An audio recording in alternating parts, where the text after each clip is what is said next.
Messi যদি হালকা space পায়, মেসির মতো ভয়ঙ্কর প্লেয়ার কিন্তু আর আমার মনে হয় যে ফুটবল ওয়ার্ল্ডে আছে। এখন তো মেসি আসলে অনেক বয়স হয়েছে, অলমোস্ট 40।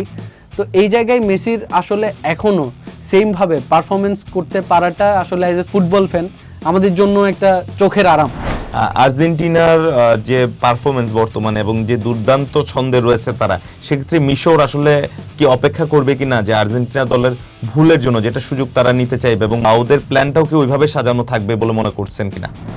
কেপ ভার্দের মতো টিম যারা আসলে ওয়ার্ল্ড কাপে একটা সারপ্রাইজ প্যাকেজ হিসেবে এসেছে, আর্জেন্টিনাকে কিন্তু একদম 90 মিনিট পর্যন্ত ভালোভাবেই জেঁকে ধরেছিল।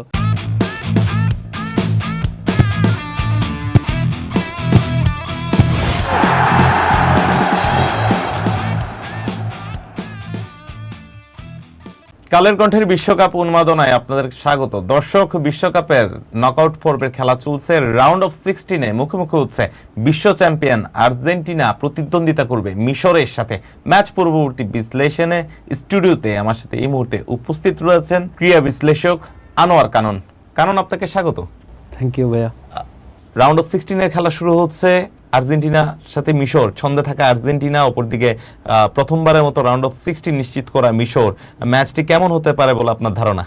আসলে আমার মনে হয় কি এটা অনেক এক্সাইটিং একটা ম্যাচ হতে যাচ্ছে, বিশেষ করে আর্জেন্টিনা যেভাবে তারা লাস্ট ম্যাচে অনেকটা ফাম্বল করতে করতে বেঁচে গিয়েছে, এবং এই ম্যাচে মিশর অনেক বেশি মোটিভেটেড হয়ে আসছে, যেহেতু তাদের বিশেষ করে মোহাম্মদ সালাহ লাস্ট ওয়ার্ল্ড কাপ। তো সেই জায়গা থেকে আমার মনে হচ্ছে একটা এক্সাইটিং ম্যাচ আমরা দেখতে যাচ্ছি। রাউন্ড অফ 32-তে যদি আমরা দেখি, মিশর অস্ট্রেলিয়ার সাথে নির্ধারিত সময় কিন্তু ফল বের করতে পারেনি, পরবর্তীতে ট্রাইব্রেকারে গিয়েছে এবং সেখান থেকে জয়টি নিয়ে এসেছে। আর্জেন্টিনার যে পারফরমেন্স বর্তমানে এবং যে দুর্দান্ত ছন্দে রয়েছে তারা, সেক্ষেত্রে মিশর আসলে কি অপেক্ষা করবে কিনা যে আর্জেন্টিনা দলের ভুলের জন্য যেটা সুযোগ তারা নিতে চাইবে, এবং মোহাম্মদ সালাহর কথা বলছিলেন যিনি কাউন্টার অ্যাটাকে বেশ তুখোর, এবং ওদের প্ল্যানটাও কি ওইভাবে সাজানো থাকবে বলে মনে করছেন কিনা? আপনি আসলে এক্স্যাক্টলি ঠিকই বলেছেন, কারণ আমরা আর্জেন্টিনার পুরো ওয়ার্ল্ড কাপ যদি পারফরমেন্সটা দেখি, তাহলে যেটা ক্লিয়ারলি চোখে পড়তেছে সেটা হচ্ছে আর্জেন্টিনা বিশেষ করে উইংয়ে যারা খেলছেন তাদের একটা দুর্বলতা আমরা দেখতে পাচ্ছি, বা সেভাবে জ্বলে উঠতে পারছেন না, বিশেষ করে থিয়াগো আলমাদা, যেখানে আমরা ডিমারিয়াকে দেখতে পেতাম আগে। তো সেই জায়গায় একটা উইকনেস আমরা দেখতে পাচ্ছি। অ্যাট দ্য সেম টাইম আমরা যদি ফুল ব্যাকে দেখি, তাহলে ফুল ব্যাকরাও সেভাবে পারফর্ম করতে পারছেন না। তো ইজিপ্টের মতো একটা টিম, যেখানে সালার মতো একজন উইঙ্গার খেলছেন, ওয়ার্ল্ডের one of the best undoubtedly. তো আমার মনে হয় কি এই জায়গায় আর্জেন্টিনার এই দুর্বলতাটাকেই তারা ক্যাশ ইন করতে চাইবে।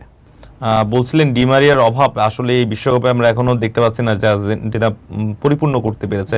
তবে আর্জেন্টিনার রক্ষণ কিন্তু দুর্দান্ত করছে। ক্যাপ ভার্দের সাথে যে ম্যাচ, যেটিতে 2টি গোল হজম করেছে, কিন্তু তারপরও যদি রক্ষণের কথা বলা হয়, যে 2টি গোল হয়েছে ক্যাপ ভার্দের তরফ থেকে, 2টি গোলই কিন্তু দুর্দান্ত হয়েছে, মানে একদম ইনসেন লেভেলের এই গোলগুলো হয়েছে, এবং সুযোগ ছিল না আসলে। সেক্ষেত্রে মিশরের আক্রমণ ভাগকেও খুব ভালোই চ্যালেঞ্জ জানাতে পারবে আর্জেন্টিনা। সেক্ষেত্রে আর্জেন্টিনার পরিকল্পনায় কোনো চেঞ্জ আসবে কিনা? কেননা আমরা লাস্ট ম্যাচ যেটা দেখলাম, ক্যাপ ভার্দে কোচের যে প্ল্যান ছিল, পরিকল্পনা ছিল, সম্পূর্ণটাই আসলে ফ্লপ হয়েছিল। সেক্ষেত্রে মিশরের বিপক্ষে কি প্ল্যান নিয়ে নামতে পারে? আসলে আপনি যেমনটা বলছেন যে আর্জেন্টিনার কোচ লিওনেল স্কালোনি, তিনি তো আসলে মাস্টারমাইন্ড।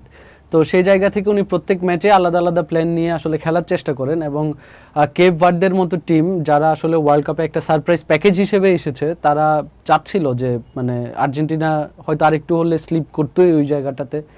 তো কেপ ভার্দে আসলে ভালোভাবেই ধরতে পেরেছে যে আর্জেন্টিনাকে কিন্তু একদম 90 মিনিট পর্যন্ত ভালোভাবেই জেঁকে ধরেছিল।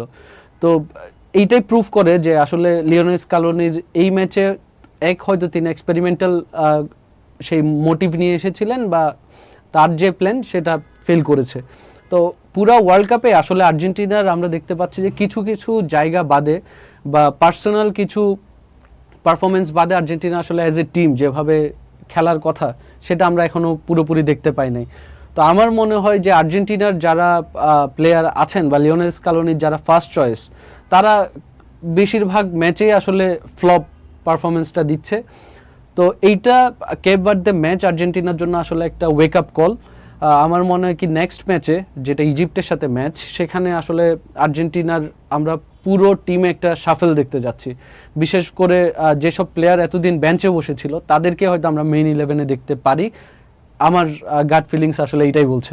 আমরা যদি গ্রুপ পর্বের ম্যাচগুলোর দিকে তাকাই, আর্জেন্টিনার রাউন্ড অফ 32 আগে এবং রাউন্ড অফ 32তেও পুরোটাই আসলে মেসি নির্ভর খেলা তারা খেলেছে, এবং মেসি যখন মাঠে ছিল তখনই আসলে মানে যদি এটাকে বলি সর্বোচ্চ যে পারফরমেন্সটা দলীয়ভাবে সম্মিলিতভাবে সর্বোচ্চ পারফরমেন্সটা তারা আসলে প্রকাশ করতে পেরেছে। মেসি বিহীন যে সময়টুকু ছিল আর্জেন্টিনা, ওই টাইমটা একটু কিছুটা অগোছল ছিল। মিশরের বিপক্ষে ম্যাচ, প্রথম থেকে মেসি খেলবে, মিশরের রক্ষণভাগও বেশ ভালো, প্লেয়ারদের কাঠামোর কথা যদি বলি বেশ শক্তিশালীও তারা। সেক্ষেত্রে আসলে মেসিকে আলাদা করে মার্কিং করা বা ক্যাপ ভার্দের কথাও যদি একটু টেনে আনি, ম্যাচ পূর্ববর্তী সংবাদ সম্মেলনে কোচ বলেছিল মেসিকে আলাদাভাবে মার্কিং করা হবে না, কিন্তু দেখা গিয়েছে ম্যাচের মধ্যে মেসিকে অনেক বেগ পেতে হয়েছে বল নিয়ে ছুটে যেতে। সেক্ষেত্রে মিশর মেসিকে নিয়ে আলাদা কোনো প্ল্যান করবে কিনা, যেহেতু সবচেয়ে তুখর ছন্দে আছে এই মুহূর্তে মেসি। আসলে মেসি যে টাইপের প্লেয়ার, তার খেলার জন্য বা তার ফুল ফ্লেয়ারটা দেখার জন্য আমাদের মেসিকে যথেষ্ট স্পেস দিতে হয়, এবং মেসি যদি হালকা স্পেস পায়, মেসির মতো ভয়ঙ্কর প্লেয়ার কিন্তু আর আমার মনে হয় যে ফুটবল ওয়ার্ল্ডে আছে, যারা হচ্ছে একদম স্পেসটাকে বেস্ট ইউজটা করতে পারে। আপনি দেখবেন, আপনার নিশ্চয় মনে থাকবে 2018 ওয়ার্ল্ড কাপে মেসি একটা পুরো ম্যাচে 90 মিনিট একবারই স্পেস পেয়েছিলেন শট করার, এবং ইরানকে সেই ম্যাচে কিন্তু 1-0 গোলে জিতে একদম ম্যাচের 80 মিনিটের পর গিয়ে। তো মেসি হচ্ছে সেরকম একজন প্লেয়ার, এবং কোনো টিমই আসলে কোনো অপোজিশনই চাইবে না মেসিকে সেই স্পেসটা দিতে। এবং আমরা দেখেছি যে মেসি যদি স্পেস না পায় তাহলে মেসি কিন্তু সাফার করে। মেসির হয়তো উইকনেসই এইটা, যেটা হচ্ছে আমরা কেপ ভার্দে ম্যাচে দেখেছি। মেসিকে আমরা সেরকম ফুল ফ্লোতে দেখতে পাইনি, কারণ মেসি স্পেসটা পাচ্ছিলেন না, অনেক নিচে এসে খেলতে হচ্ছে, বাট আবার সামনে গিয়ে সেখানে তিনি আসলে স্পেসটা আবার পাচ্ছিলেন না। তো এই জায়গায় আমার মনে হয় যে ইজিপ্ট এটাকেই আসলে তাদের পিভট করতে চাইবে, যে মেসি যাতে কোনোভাবে স্পেস না পায়। Cool body spray, long lasting fragrance. আরেকটা কথা, আপনি যেহেতু ম্যান মার্কিং এর কথা বলছেন, আপনার নিশ্চয় মনে থাকবে ক্যাসেমিরো, ব্রাজিলের ডিফেন্ডিং মিডফিল্ডার, তিনি একটা কথা বলেছিলেন। তিনি তো আসলে রিয়াল মাদ্রিদে খেলতেন, তো সেই সময় বার্সার রেগুলার ম্যাচ হতো, তো মেসিকে ম্যান মার্কিংয়ের দায়িত্বটা বেশিরভাগই থাকতো হচ্ছে ক্যাসেমিরোর উপর। তো ক্যাসেমিরো বলেছিল যে মেসিকে 1 ভার্সেস 1-এ আটকানো ইজ ইম্পসিবল। তিনি ইম্পসিবল শব্দটাই আসলে ইউজ করেছিলেন, এবং কারণ ক্যাসেমিরো যখন মেসিকে মার্ক করতেন সেই সাথে রামোস বা অন্য কেউ এসে তাকে সেই সার্ভিসটা দিত, যে কারণে মেসিকে আটকানো যেত। তারপর আমরা মেসির অনেকগুলো গোল দেখেছি এল ক্লাসিকোতে। তো মেসি হচ্ছে সেই টাইপের প্লেয়ার, এবং মেসির যদি এখন তো মেসি আসলে অনেক বয়স হয়েছে, অলমোস্ট 40, তো এই জায়গায় মেসির আসলে এখনও সেমভাবে পারফরমেন্স করতে পারাটা আসলে অ্যাজ এ ফুটবল ফ্যান আমাদের জন্য একটা চোখের আরাম। এই জায়গায় আমি বলবো যে আর্জেন্টিনা ম্যাচে ইজিপ্ট চাইবে না যে মেসি কোনো স্পেস পাক। বিশ্বকাপে প্রথমবারের মতো মুখোমুখি হচ্ছে আর্জেন্টিনা এবং ইজিপ্ট। এর আগে বিশ্বকাপ ছাড়া অন্য দুটি ম্যাচে, প্রীতি ম্যাচে মুখোমুখি হয়েছিল দুই দল, যেখানে আর্জেন্টিনা একটিতে জয় পেয়েছিল, অপরটি ড্র হয়েছিল। সেক্ষেত্রে বর্তমানে যে ছন্দে রয়েছে আর্জেন্টিনা টিম, সেক্ষেত্রে আসলে হট ফেভারিট আর্জেন্টিনাকে বলা চলে এই ম্যাচে, তবে রাউন্ড অফ 16-এ কোনো কিছু বলা যাচ্ছে না। তারপরেও আমি যদি আপনার থেকে একটু জানার চেষ্টা করি, ম্যাচের প্রেডিকশন কেমন হতে পারে বলে আপনার ধারণা থাকবে? আসলে আমরা এই ম্যাচটাকে তো প্রীতি ম্যাচের সাথে কম্পেয়ার করতে পারবো না, কারণ প্রীতি ম্যাচে অনেক বেশি রিল্যাক্স থাকে, কোচরা অনেক ধরনের এক্সপেরিমেন্ট করে, বাট আর্জেন্টিনার জন্য বা ইজিপ্টের জন্য এটা ডু অর ডাই ম্যাচ। তো এই জায়গায় আসলে কেউই চাইবে না যে এক্সপেরিমেন্টাল ওই মোডটা নিয়ে আসতে, তারা চাইবে ম্যাচটা সিল করতে অ্যাজ সুন অ্যাজ পসিবল। তো সেই জায়গায় আসলে সেটা আর্জেন্টিনা হোক সেটা ইজিপ্ট হোক, ম্যাচের ইন্টেন্সিটি যেহেতু ডিফারেন্ট, ম্যাচের গোলটা যেহেতু ডিফারেন্ট, তো সেই জায়গায় আমার মনে হয় যে দুই দলই আসলে তাদের ফুল ফোর্স নিয়েই মাঠে নামবে। আর যদি আমরা প্রেডিকশনের কথা বলি, সেক্ষেত্রে আমার মনে হয় যে আর্জেন্টিনা স্পষ্ট ফেভারিট।